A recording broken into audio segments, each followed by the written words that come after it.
Ja, hallo. Ich bin hier in Bormes Village. Wieder ein schöner provenzalischer Ort. Ein paar Fahrminuten nur von Le Lavandou entfernt. Ein bisschen oberhalb. Also einem schönen Wetter. Hier Ende September kommen natürlich auch die Farben der Häuser gut zur Geltung. In diesem Video zeige ich jetzt einfach mal einige Eindrücke von diesem schönen Ort.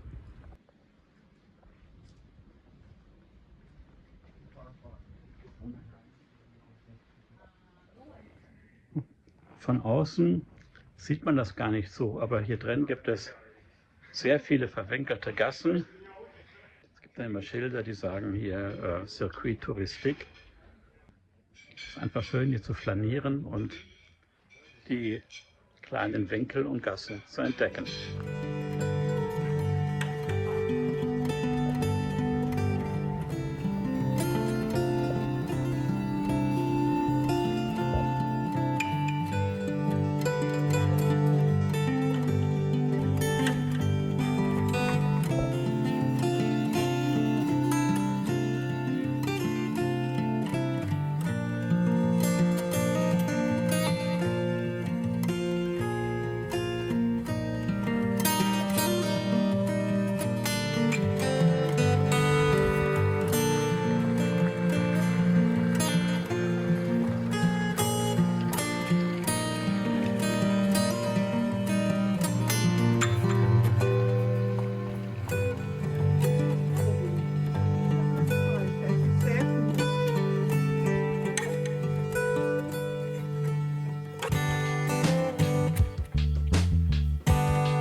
Schade, dass man in einem Video nicht den Geruch übermitteln kann, denn in diesem Seifenspezialitätengeschäft riecht es natürlich exquisit gut. Aber es sieht auch interessant aus da drin und das zeige ich euch jetzt mal kurz.